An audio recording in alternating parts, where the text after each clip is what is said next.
You are listening to the Purdue Report with Jake Dunn, only on the Central Indiana Sports Report.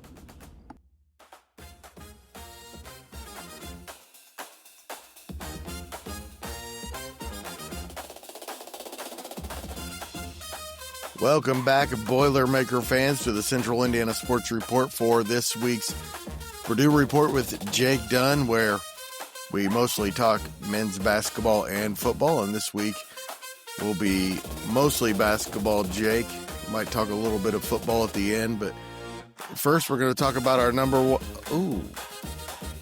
two Purdue Boilermakers. What's up with that? Yeah, I don't really know. I don't know if all the AP voters were aware that Trey Kaufman-Renn was not playing in both of their games so far this year.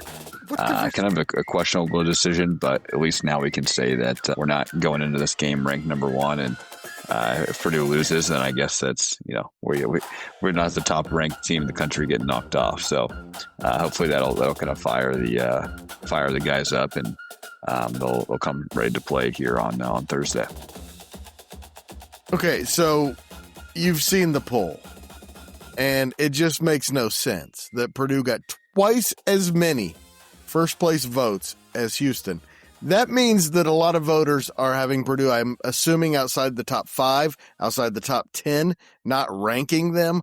Something's going on to make that math happen, and it doesn't make any sense. Purdue, by the way, still is number one in the coaches poll by 3 points over Houston, despite having 3 times as many first place votes. In the AP poll, Purdue's 3 points behind Houston for number one. So it's kind of funny that's the difference on both sides. It must mean there's some big disparity between the two programs in terms of like where the voters have ranked them. So I think there's a place online where you can go and like view all of the AP voters. You can see all their polls, and you can kind of see like where teams ranked for every voter. I probably should have went and looked at that, but I kind of just remembered that. I can deduce what happened here, Jake, and that's a bunch of ignorant voters happened. Yeah, in both polls, but especially in the AP poll.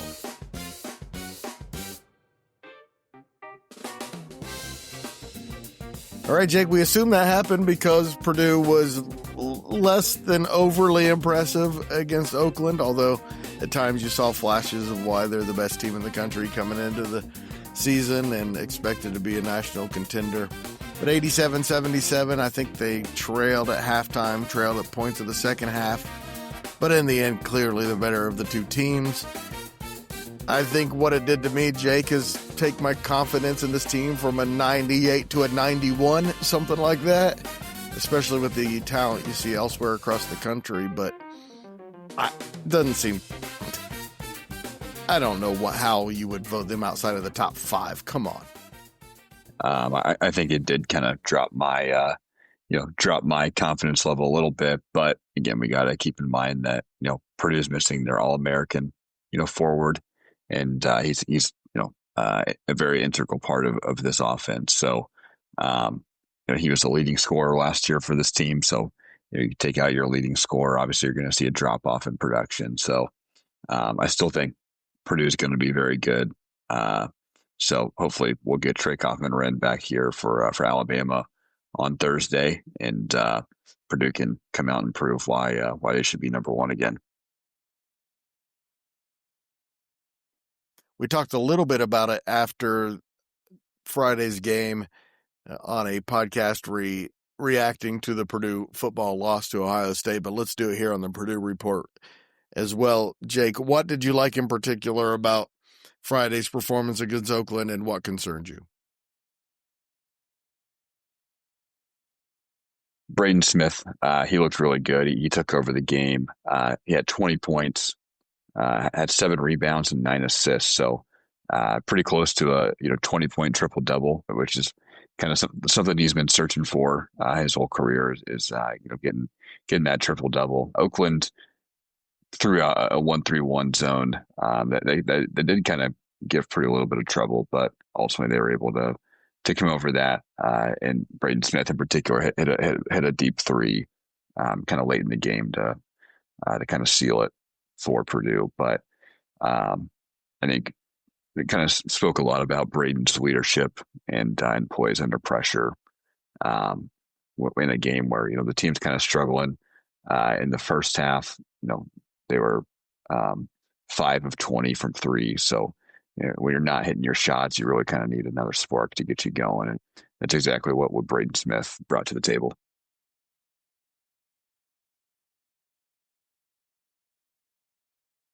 Oscar Clough as well kind of had a coming out party. He had finished with 14 points on 5 of 6 from the floor, had 9 rebounds and 4 block shots. Also didn't have a single turnover in 29 minutes he played. So a lot more comfortable than the exhibition against Kentucky and in the Evansville game. Yeah, completely agree. And I think he's going to continue to get more comfortable in this offense and really start to show us why he was the best, if not one of the best players in the portal this past offseason. So I think he and the team knows that their rebounding needs to be better. I think Oscar Clough even said in the post game, I said our rebounding has been very average. We got a long way to go, and I think it's definitely true. Yeah. So definitely some Especially long rebounds. The defensive boards keeping the other team from getting second chances has been pretty bad. Yeah. Purdue's defensive rebounding percentage dipped to 68% on the season. So before this game, so I guess really the Evansville game, it was 73.5%. So Purdue got out rebounded by 2, and at halftime Oakland had a 10 rebound advantage. So obviously you play a team like Alabama where a little more skill, a little more talent, that can really come back to hurt you. So gotta get that cleaned up here before the trip to Tuscaloosa. CJ Cox played really well. Finished with 14 points. Had a pretty big 3 late in the game, and didn't commit a turnover, which is a great. Kind of showed some good poise from him. Showed unselfishness. Just 5 as a team, right? Just 5 turnovers as a team. Really good showing from the team. Taking care of the ball. Again, playing talented teams, you got to be able to take care of the ball. So glad that we've kind of seen an improvement there. Thought he had a really solid game. Liam Murphy, Jack Benner, both had pretty good games. Both hit 3 threes. They got better in the second half shooting. They finished 13 of 35, which is basically 37%. Had an assist to turnover ratio of plus 4.4. So really good ratio there. 18 points off turnovers and 7 blocks in this game. So that was 12% of last year's total already in just the first 2 games. Looking like a much better interior defensive team, but just got to keep in mind the kind of skill level of the opponents that Purdue's played so far this year. Jake, anything besides the rebounding, and in particular the defensive rebounding, that concerned you from less than A+ performance on Friday? Purdue still got a little left to be desired on the defensive end. KenPom has them ranked as the 46th best defense in the nation. I know it's only been through 2 games, and you're missing TKR, but that's just not good enough to win a national championship. So got to get better at containing the dribble. It starts with the guards, taking pride in their defense. Still, Oakland scored 40 points in the paint in that game. So although they did have 7 block shots, Purdue did still allowed 40 points in the paint. And again, it's a lot easier to keep a lot easier to not allow points in the paint if you don't allow the players in the paint. So it starts with dribble containment there. Purdue had kind of some closeouts that were a little slow, particularly in the first half. But yes, again, I think they're going to have a higher energy and be a little more balanced here in the game against Alabama. So be interested to see kind of what Vegas thinks about the game. I would imagine they'd have Alabama favored slightly, especially since don't fully know the status of TKR. Yeah, it be Purdue's first real test that actually matters. Obviously, Kentucky was a test, but the game didn't necessarily matter in terms of the record. But it's exactly what Matt Painter wants a really good opponent on the road. Get this team more experience in these hostile environments, get them ready for conference play, and really be able to kind of build up a resume to look good in March. Jake, let's preview that coming right up.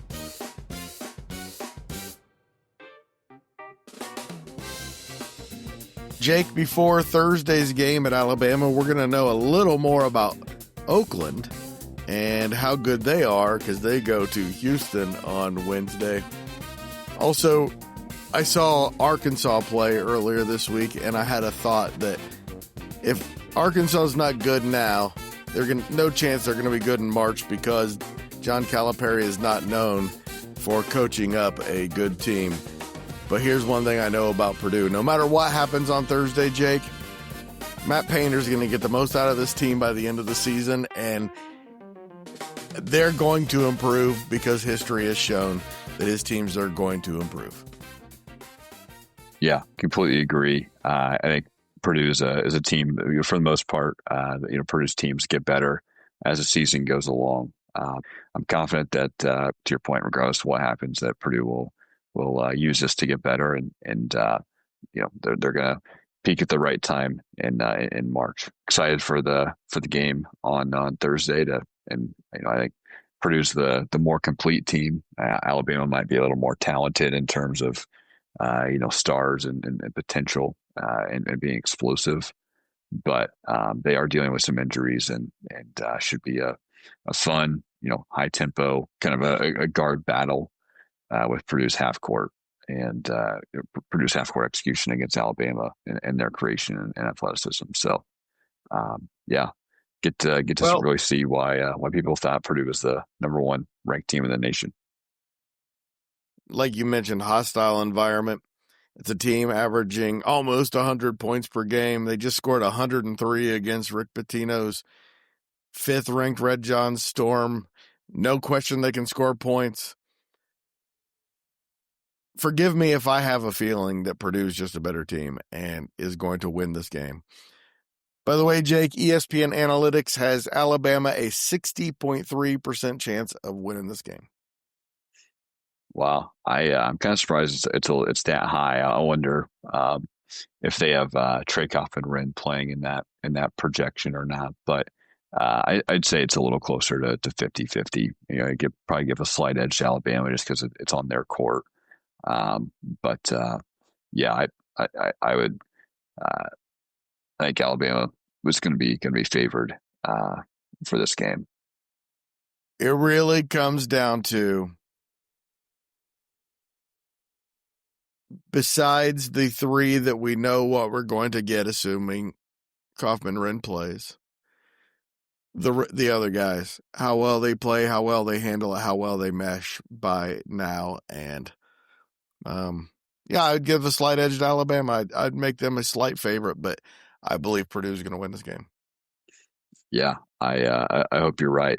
I think Alabama's going to try to push the ball and create some early offense, get some opportunities for some easy buckets, and really test Purdue's transition defense. So it's a lot.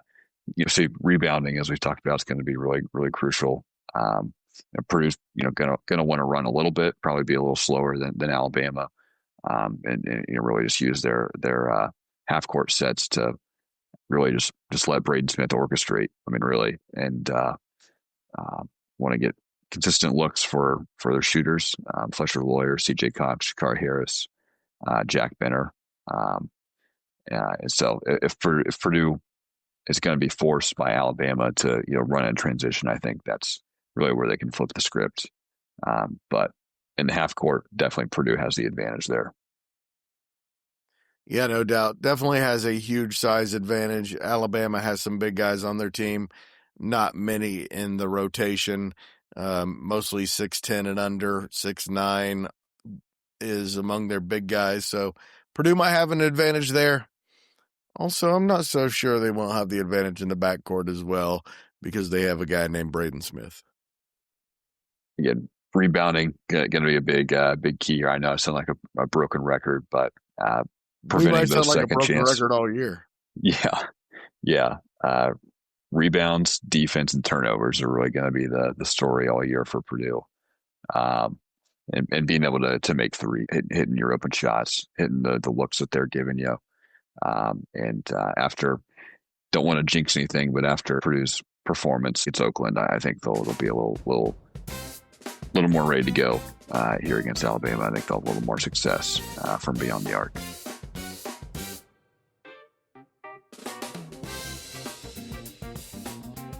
Jake, in the win over St. John's, Alabama had 81 shots from the field.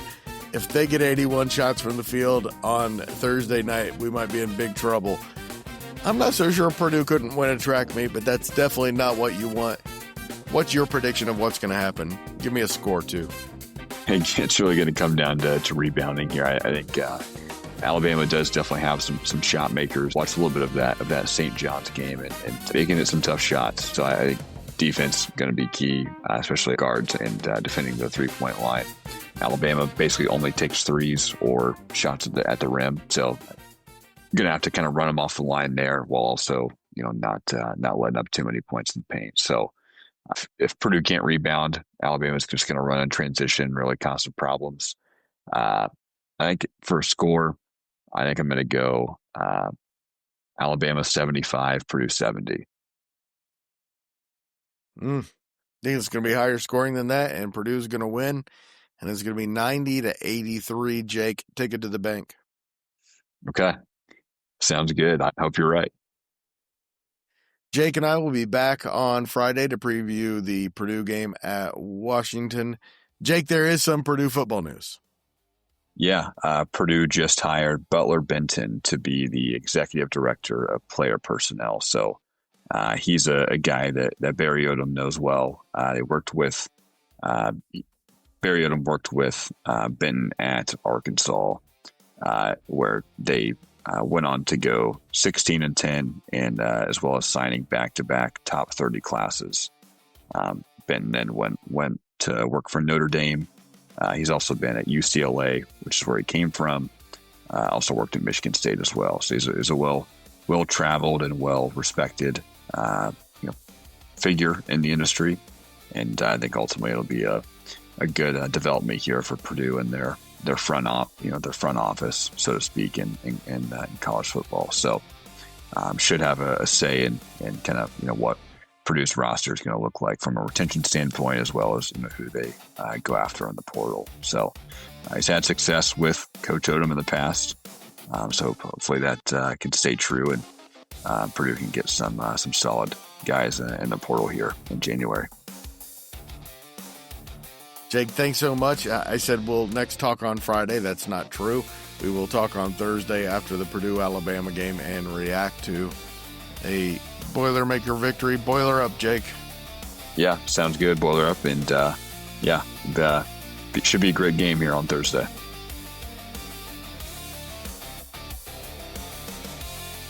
I did make a mistake there saying that we would be back on Friday. We will actually be back on Thursday night.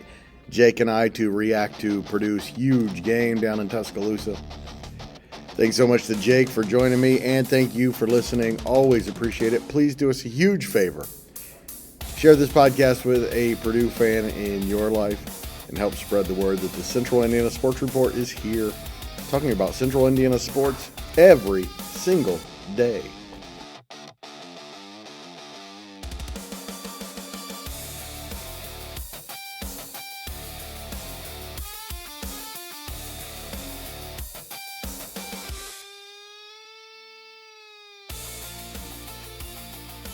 The Central Indiana Sports Report is a product of ITG Media, and I love Susie.